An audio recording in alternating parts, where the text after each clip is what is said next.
পাহাড়ে জঙ্গলে যাব, পিয়াল পাড়ে খাবো,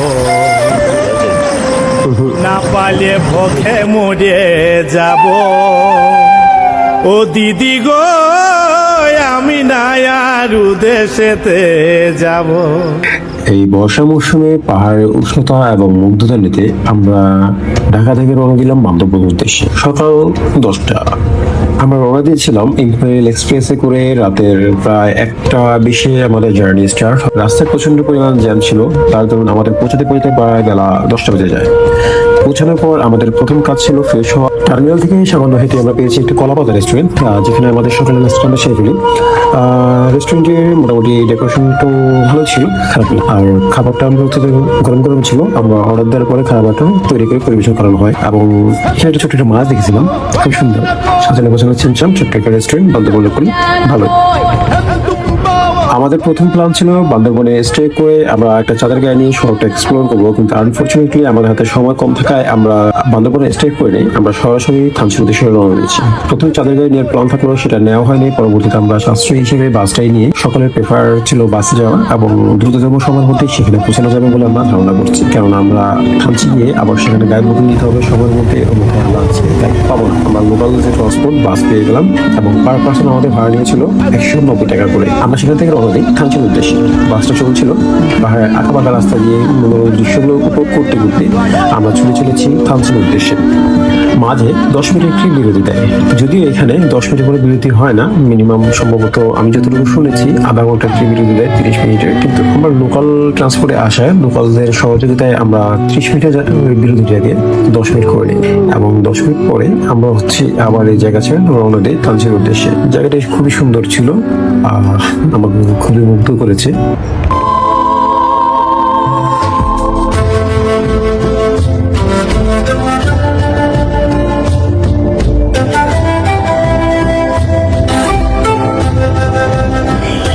পাহাড়ের আঁকাবাঁকা রাস্তা এবং মেঘের খেলার মধ্য দিয়ে আমরা দ্রুততম সময়ের মধ্যে চলে এসেছি থানচিতে, আমাদের কাঙ্ক্ষিত গন্তব্যের স্থান।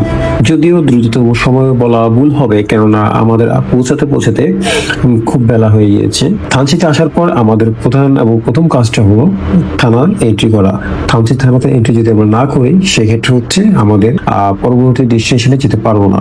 তো আমরা যখন থানাতে যেয়ে কথা বলি এবং জানতে পারি আমরা লেট করে ফেলেছি, থানা এন্ট্রিটা অফ করে দিয়েছে। আর আরেকটা বিষয় হচ্ছে যে আমরা সরাসরি এখানে থানাতে এন্ট্রি করতে পারবো না। প্রথম হচ্ছে আমাদেরকে গাইড অফিসে যেতে হবে, গাইড অফিস থেকে একজন গাইড নিয়ে আসতে হবে এবং সে হচ্ছে আমাদের কাছে থানায় এন্ট্রি করিয়ে দেবে। আজকে বলতে যে কোনো সময়, যে কোনো দিন নিয়ে আমরা যেই আসুক না কেন, আগে গাইড নিতে হবে, তারপর গাইড এসে থানাতে সকল কার্যক্রম সম্পন্ন করবে। তো আমরা চলে গেলাম গাইড অফিসে। গাইড অফিসে গিয়ে দেখতে পারলাম সেখানে দুটো অফিস আছে, প্রধান যে অফিসটা সেটা বন্ধ। তো ভিতরে একটা অফিস পেলাম, যেখানে দাদা ঘুমাচ্ছিল, ওনার সাথে কথাবার্তা বলে জানতে পারলাম যে এখন গাইড অফিস বন্ধ হয়ে গিয়েছে এবং যে গাইড অফিসের যে ফর্ম দেন উনি হচ্ছে এই মুহূর্তে আর নেই, উনি বাসায় চলে গিয়েছে, এখন আর পসিবল না আজকে। তো আমরা সকলে আলোচনা করে একটা প্ল্যান নেই, সেটা হচ্ছে আজকে আমরা এখানে থাকবো না, আজকে আমাদের চলে যেতে হবে। তো সেই অনুমতি আমরা দাদাকে যখন রিকোয়েস্ট করি, দাদা আমাদেরকে বলে আমরা আনঅফিসিয়ালি চাইলে 3 দূর উদ্দেশ্যে রওনা দিতে পারবো। তো আমরা হচ্ছে আনঅফিসিয়ালি যাত্রা নেওয়ার জন্য পরিকল্পনা করি। তো আমার রিকমেন্ডেশন থাকবে আপনারা যারাই যান কখনো আনঅফিসিয়ালি যাবেন না, অফিসিয়াল ভাবে যাবেন। যদিও 1 রাত যদি দেরি হয় সেখানে স্টে করবেন এবং থানচিটাকে উপভোগ করবেন, তবে আনঅফিসিয়ালি আমি রিকমেন্ডেড করব না।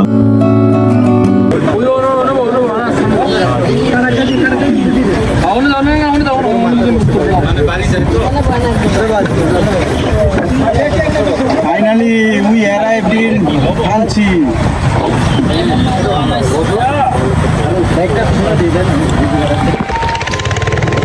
Finally, we are going.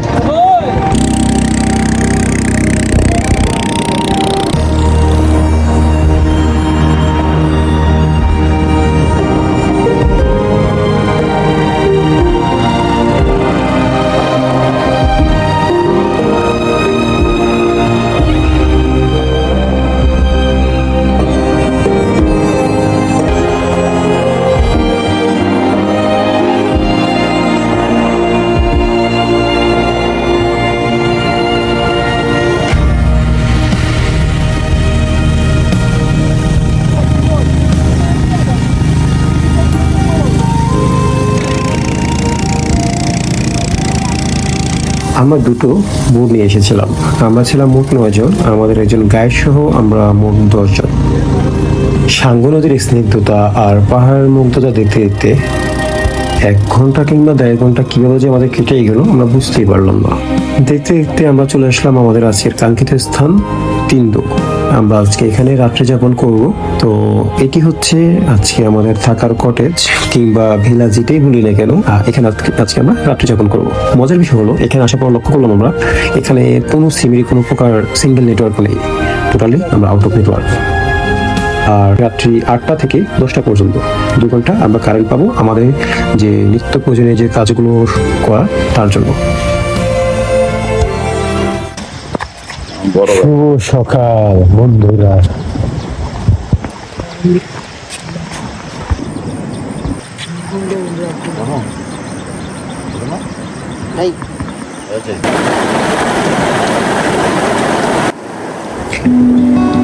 খুব ভোরে আমরা সকলেই ঘুম থেকে উঠে গেলাম আমাদের পরবর্তী গন্তব্যে যাওয়ার জন্য।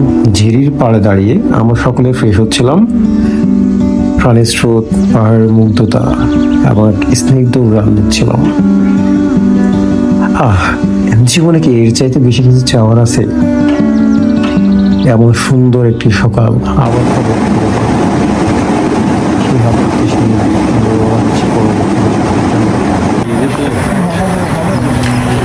এবার আমাদের তিনটুকে বিদায় জানানোর পালা চলে এলো। আমরা সকলেই ভয়াক্রান্ত মন নিয়ে তিনটুকে জানাচ্ছি বিদায়। এবার আমাদের গন্তব্য লাংলক ঝর্ণা। আমরা লাংলক ঝর্ণার উদ্দেশ্যে বোটের দিকে সবাই যাচ্ছিলাম। ইতিমধ্যে খেয়াল করলাম আমাদের মাঝি দাদা অলরেডি বোট নিয়ে আমাদের জন্য অপেক্ষা করছেন।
মিনিটের একটা রাইড শেষ করে আমরা চলে আসলাম আমাদের স্পটে।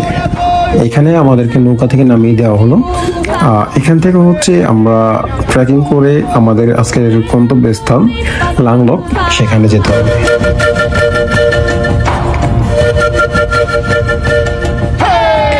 লাংলকে যাওয়ার পথে প্রথমে একটা দোকান পড়লো, যেখানে দেখলাম একটি পাহাড়ি দোকান, যেখান থেকে আমি একটু কিছু খাবার দেখছিলাম, যার মধ্যে আমার কাছে কলাটা বেশ ভালো লেগেছে এবং আমাদের জন্য কলা নিয়ে নিলাম। আমি এখনো লাংলকে প্রথমবার, যার কারণে এখন বলতে পারতেছি না কতটুকু আমাদেরকে ট্রেকিং করতে হবে।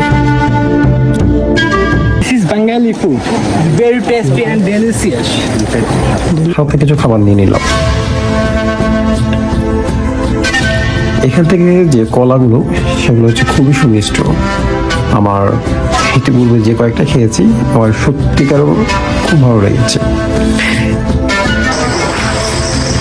আনুমানিক কয়শো তলায় করে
ভাই নদী দিয়ে তো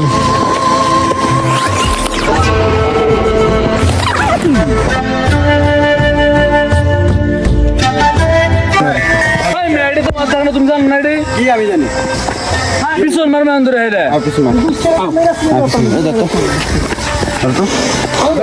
আসুর গে দে আর তুমি যদি মারো তাহলে কও তাহলে খুলে দে ওই যে দূরে ঝর্ণা দেখা যাচ্ছে, পানি একদম কম, আর যা দেখে সকলের হচ্ছে মনটা একদম খারাপ হয়ে গিয়েছে, কেননা এক বুক আশা নিয়েছিল কিন্তু পর্যাপ্ত পরিমাণ পানি দেখতে না পেয়ে সবাই হতাশ।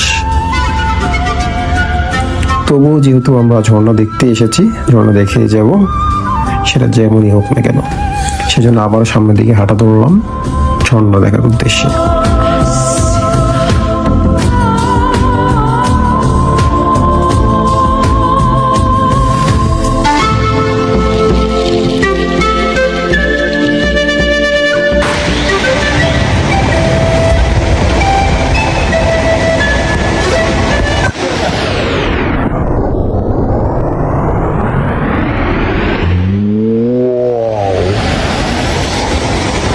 Nice.